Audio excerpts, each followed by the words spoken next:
Hi, good afternoon. You're with Janet in Janet's Corner. I almost said Jumbo Janet. Anyhow, last week we talked about 2-point perspective. Let's see, the week before 1 point. We covered 3-point perspective. Hopefully it come across clearly. Let's see, the bird's eye view looking down on a building. The vanishing point would be at the bottom. And hence the horizon bit would be very high up on the page, and because you're looking down. And a worm's eye view, of course, the vanishing point, the third vanishing point would be way at the top because you're looking up at a building, and the horizon below. Well, today, let's see, we're going to place an arch. We're gonna, how to establish the center of an arch. You've seen arches on, say, buildings, especially churches, bell towers, in bridges. And the bridges that I enjoyed seeing, let's see, I think there was 1 or 2 in the Central Park in New York when I visited New York. Very beautiful bridges there, more like tunnels. And maybe next week we'll do a bridge with a series of arches, making those go back in the distance. Today, we'll work on 1 arch or a tunnel, and then we'll establish the points on the page where we're going to place the figures, starting with the largest figure and then placing the smaller figures as they're further in the distance. And that leads me to mention that the week after we'll be working on figurative drawing. And let's see, the proportions, and pretty much drawing figures as they're walking, standing, and such, and then later on in different positions, looking down on the figure, looking up at the figure. Anyway, today I already put in some points of reference here. I placed my horizon a little above the halfway mark in red. Let's see, I used the red Sharpie so that I can put the drawing up on top. I measured out my arch, the entrance part, the entrance of the tunnel. The height and the width are about the same. I don't know if you can see this over here, but this is the tunnel that I'm referencing. And as you can see, inside the tunnel, it's very, very dark. You can't hardly see where the vanishing points are. And I put the horizon halfway through the tunnel. What I'm going to do, here I have a rectangle, the top of the rectangle and the bottom of the rectangle. These eventually meet up with the horizon out here to a vanishing point, because we're standing over here looking through the tunnel.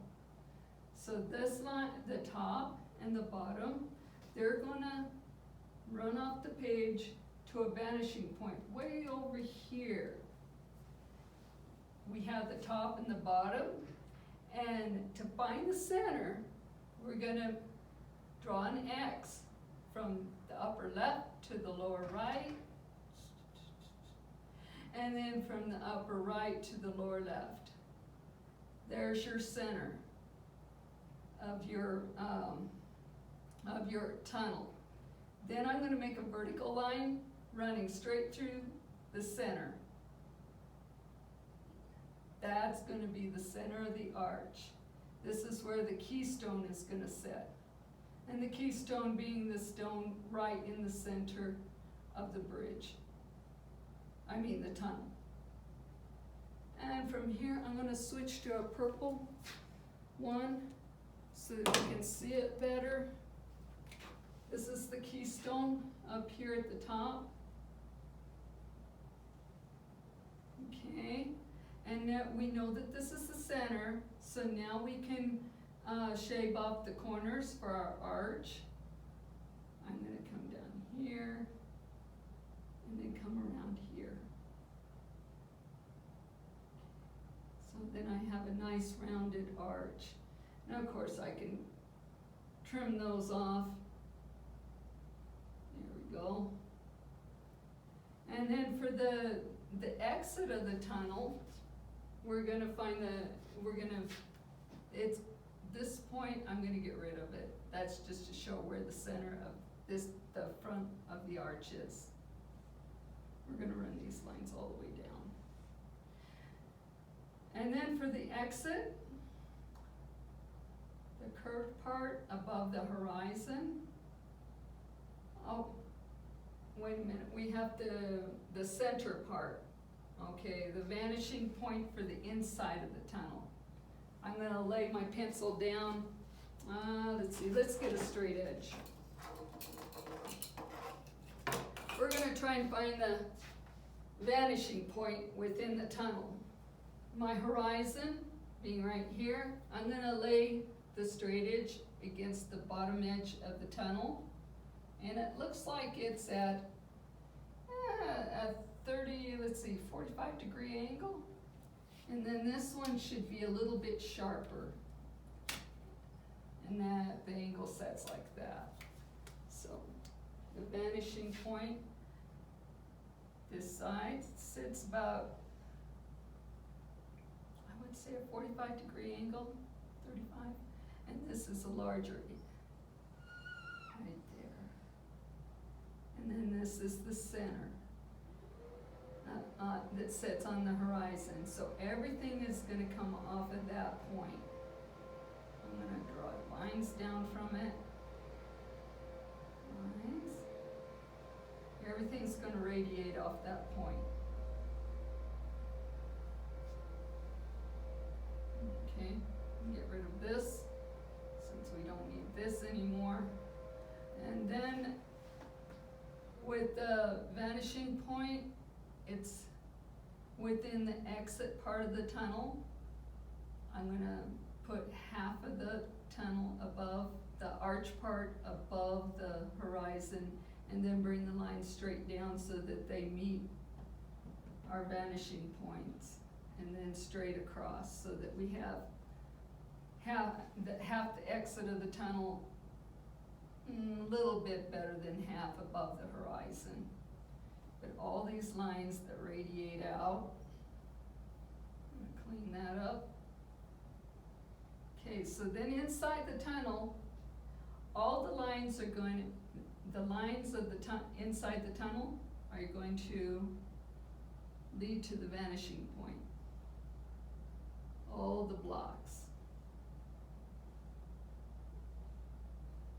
Let's clean up the center so that we can see what's going on. Of course, this is going to be shorter because we're standing over here.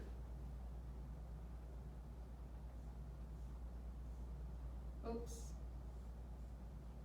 Yeah, that line goes downward because this line runs up to the vanishing point over here, and this one down here. And we can also put in the top and this up. I'm going to put in the top of the tunnel, and it's slanted off this way. And of course, the keystone, the facade,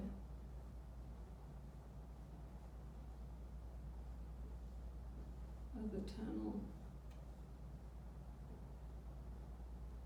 And then we got a large pedestal. And of course our pedestal is going to line up with our vanishing point over here. And this right here. Okay, and then whenever it turns the corner, of course it's going to go upward towards this vanishing point. So you'll find your edge right here, and then that'll go upward.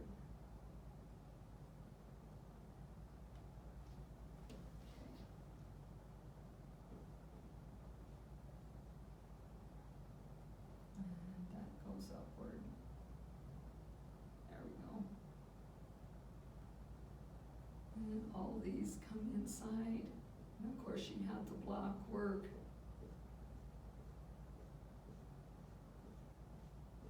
I'm just going to put these in quickly.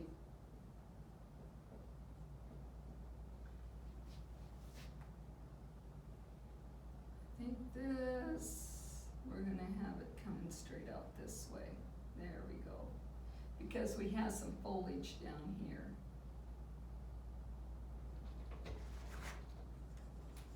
I'm going to fill this in with foliage. And fill this side in with foliage.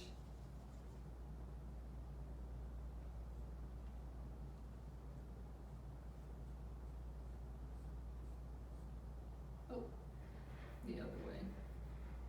Where do you need to go? Let's see. No. Yeah, I had it right the first time. These lines go out to this vanishing point because it's part of the facade. There we go. And then once we put the figures in, I'm gonna have their heads all line up with the horizon. And the horizon's right here. Say, I want a figure in the, we're gonna establish our largest figure. And I'm gonna put his head right here. And the horizon cuts through the top half of this head. Come down here, drop a line straight down. Okay, right here.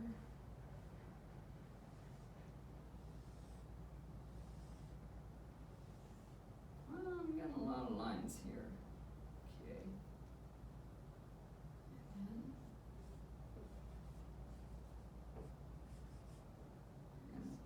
And then our largest figure in. He's going to run off the paper. He's going to be standing down here. And then any other figures are going to be, once we put in the smaller figures, they're going to,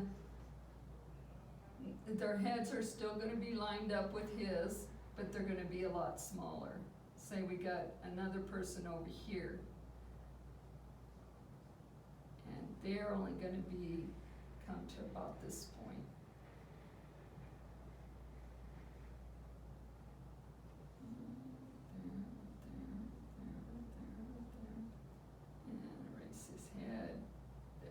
Smaller head.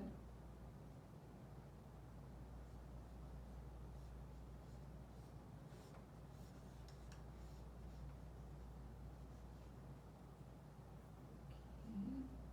And then this is perpendicular with this line. But as the figures receding to space into the tunnel, the heads are still going to be lined up with the horizon. Just that they're going to be smaller. If I put a small one back here, and then he's, the height will possibly be right about there.